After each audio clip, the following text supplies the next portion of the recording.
लोगों के साथ चैनल पर ना बुलाइए। कुरान के मुताबिक जो जो इंसान है वो सिर्फ मुसलमान है। असल में कुरान की आयत नहीं है। कुरान ये नहीं सिखाता। कुरान के नजदीक हिंदू और मुस्लिम भाई भाई नहीं है। आपको कुरान की आयत भी पढ़ना नहीं आता, आप बिल्कुल मैं रटे हुए बैठे हो ना। असली चेहरा दुनिया के सामने लाकर रहूंगा। जय हिंद दोस्तों, आगे वीडियो में देखेंगे कैसे मौलाना का बोलती बंद हो गया और सचबला जी से पीछा छुड़ाना चाहा। तो चलिए देख लेते हैं ये वीडियो। आपके मुताबिक इस्लाम हिंसा के लिए बढ़ावा देता है, इस्लाम अमन पसंद धर्म नहीं है।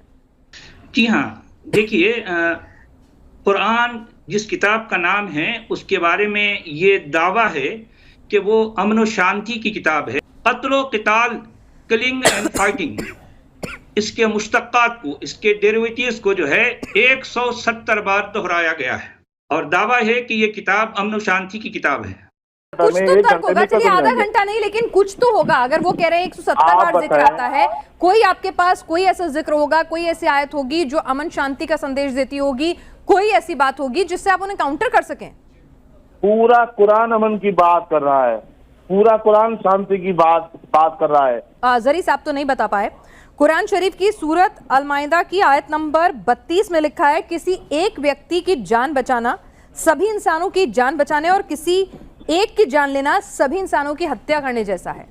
तो कहां आपको इस्लाम गलत संदेश दे रहा है? वो तो कह रहा है कि ऐसा नहीं करना है।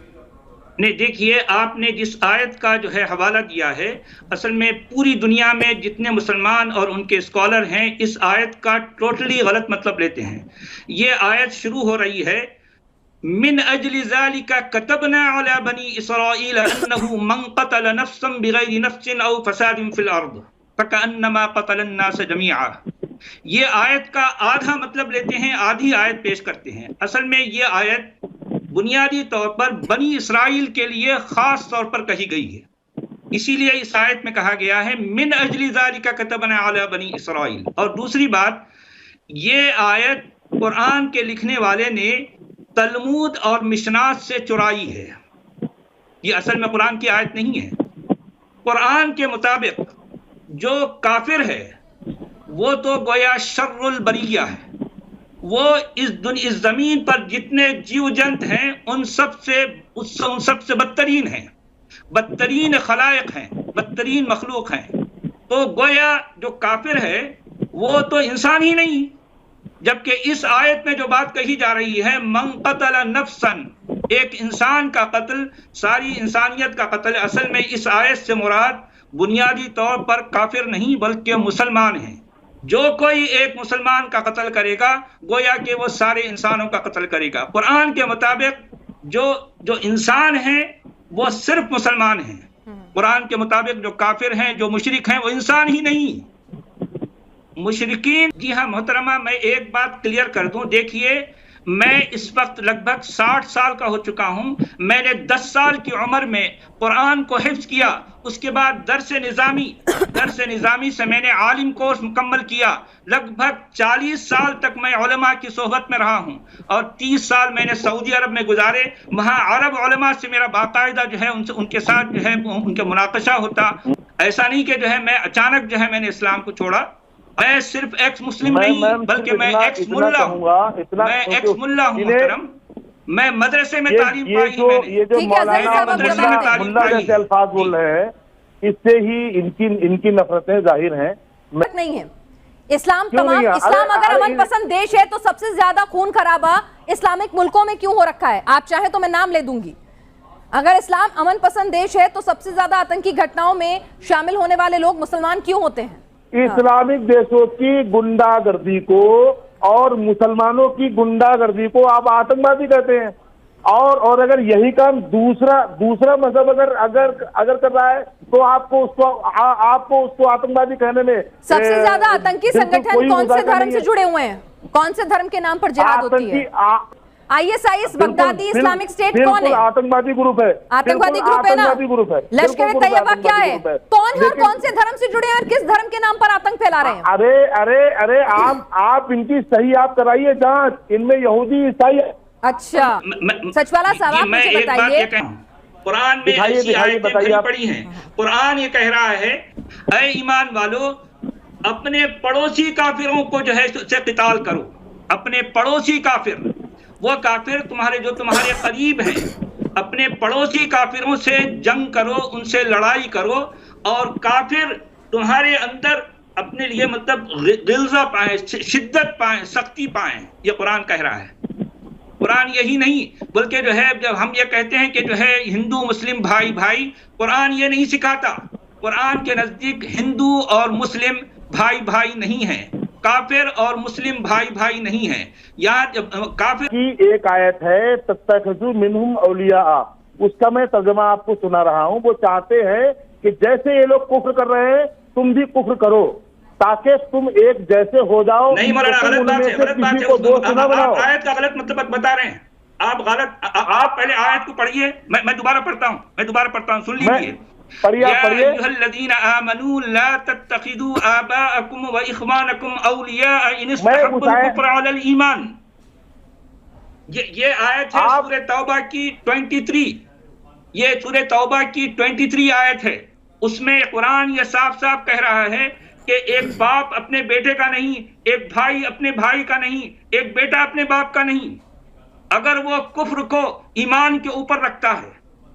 ये खून के रिश्तों को काट डालने वाली किताब है। मैं आपको, ये वो किताब है जो खून के रिश्तों को काट डालती है। फिर से पढ़ना, या अय्युहल्लज़ीना। आपको कुरान की आयतों को भी पता नहीं है मौलाना, आप मुझे सिखाओगे आपको कुरान की आयत भी पढ़ना नहीं आता, मुझे सिखाओगे? आप बिल्कुल रटे हुए बैठे हो ना, आप इस्लाम के खिलाफ रटे हुए बैठे हो। मदरसे में तालीम याफ्ता, हम उसका, मैंने मदरसे में तालीम पाई है। हम तुम्हें देख रहे हैं की बात कर रहे हैं, उन मदरसों में मैं बच्चों को पढ़ाता रहा हूं। जहर तुम उगल रहे हो। आप जैसे लोगों को मैं तालीम दे सकता हूँ कुरान की, समझ आई आपको?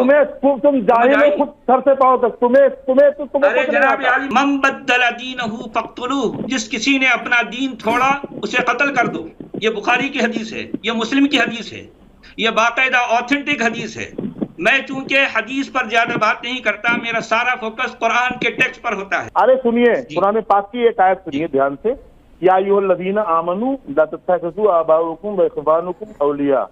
आपको जो है ठीक से उसकी तिलावत भी करना नहीं आ रही मौलाना, आपको कुरान पढ़ने नहीं आता, आपको कुरान पढ़ने नहीं आता, आप उसकी तिलावत नहीं कर सकते। वो आयत ऐसी है, मैं बताता हूँ आपको नहीं पता। वो आयत ऐसी है, सुनिए जरा गौर से।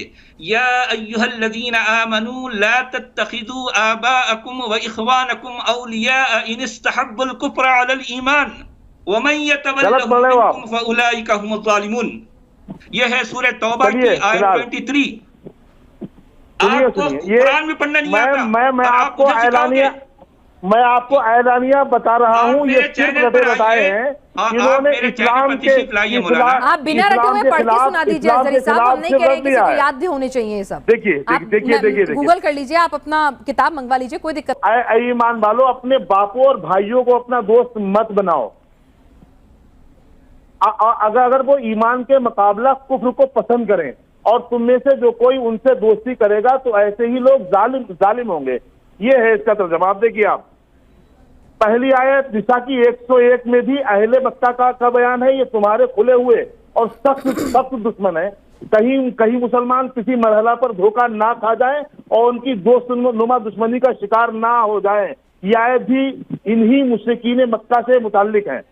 चुनांचे मैं आपको बताना चाहता हूँ, इस आयत के बाद नमाज का तरीका आपको पता ही नहीं है, आपको पता ही नहीं है। आप जो कुछ कह रहे हैं झूठ कह रहे हैं। कहता है इस्लाम को बदनाम करने की आप जैसे लोगों की, इस्लाम के साथ आप मुर्तद, आप एक मुर्तद आदमी हैं। आपको देखिए, आप लोग जो है अरबों के ज़हनी गुलाम हो, आप लोग अरबों के ज़हनी गुलाम हो। पता नहीं अल्लाह जो है अरबों का तराशा हुआ खुदा है।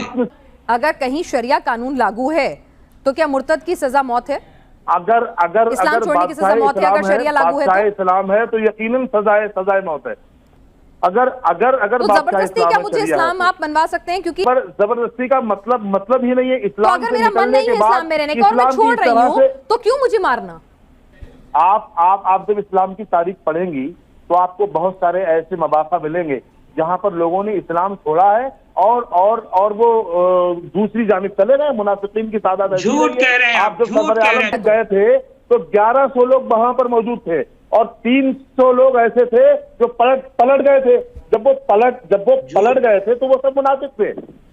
वो जो मुनाफिकियां, हमें आप चैनल पर ऐसे लोगों के साथ चैनल पर ना बुलाइए। इस्लाम ने कभी किसी भी जंग की पहल करने की कोशिश भी नहीं की। ठीक है, नंबर 1। इस्लाम ने हमेशा ये कहा, इस्लाम ने जब उठाया है, इस्लाम ने तलवार जब उठाई है जब इस्लाम के खिलाफ तलवार उठी है। इस्लाम कोई और जंग हो, किसी भी जंग में इस्लाम झूठ है। आप अपनी बारी आने में बोलिएगा। ठीक है, मानने वाले सरकार दो आलम सल्लल्लाहु अलैहि वसल्लम ने यह भी फरमाया कि हरे भरे पेड़ों को ना काटो। सरकार ने फरमाया निहत्थे को ना मारो। पैगंबर इस्लाम ने फरमाया कि औरतों को ना मारो। सरवर आलम सल्लल्लाहु ताला अलैहि वसल्लम ने फरमाया कि जब तक दुश्मन की तरफ से पहल ना हो तुम पहल ना करो। ये सचवाला साहब, आप बता दें कि इस्लाम क्यों आपको हिंसा फैलाने वाला, मारकाट करने वाला दीन लगता है, और क्यों, बताइए। ठीक है जी। देखिए, मैं कहता हूँ, लोग मुझसे पूछते हैं कि क्या तुमने इस्लाम छोड़ा। मैं कहता हूँ मैंने इस्लाम को मानना छोड़ा, लेकिन मैंने इस्लाम को नहीं छोड़ा। मैं उस अरबी कल्ब को भला कैसे छोड़ सकता हूँ जिसने मुझसे मेरा सब कुछ छीन लिया। मेरे माँ बाप, मेरे बहन भाई, मेरे बीवी बच्चे, सब लोग सब कुछ छीन लिया। तो मैं इस कल्ब को, इस अरबी कल्ब को नहीं छोड़ सकता। मैं इसका असली चेहरा दुनिया के सामने लाकर रहूंगा, ये मैंने ठान ली है। इसी मकसद से मैंने अरबी एक यूट्यूब चैनल खोला है। अब देखिए, कुरान ये कह रहा है, अब एक शख्स ने इस्लाम छोड़ा और इस्लाम की रियलिटी वो लोगों को बता रहा है, इस्लाम का असली चेहरा वो लोगों को बता रहा है। तो ऐसी सूरत में उलमा कहते हैं कि ये शख्स जमीन पर फसाद फैला रहा है, ये अल्लाह और उसके रसूल से जंग कर रहा है। ऐसे मौके पर उलमा जो है कुरान की ये आयत कोट करते हैं, इन्नमा जज़ाउल लज़ीना युहारिबूना अल्लाह व रसूलहु व यसअूना फिल अर्दि फसादा अन युक़त्तलू औ युसल्लबू औ तुक़त्तअ अयदीहिम व अर्जुलुहुम मिन खिलाफ। इसका मतलब है कि जो लोग इस्लाम की रियलिटी लोगों को बताएंगे वो गोया अल्लाह और उसके रसूल से जो है जंग कर रहे हैं, वो गोया जमीन पर फसाद फैला रहे हैं। तो ऐसे लोगों की सजा ये है कि उनके टुकड़े टुकड़े कर दिए जाएं, उनको सूली पर चढ़ा दिया जाए, उनके एक साइड से उनका हाथ काटा जाए, दूसरे साइड से उनका पैर काटा जाए। यह है कुरान, यह है अमन और शांति का दम भरने वाली किताब कुरान।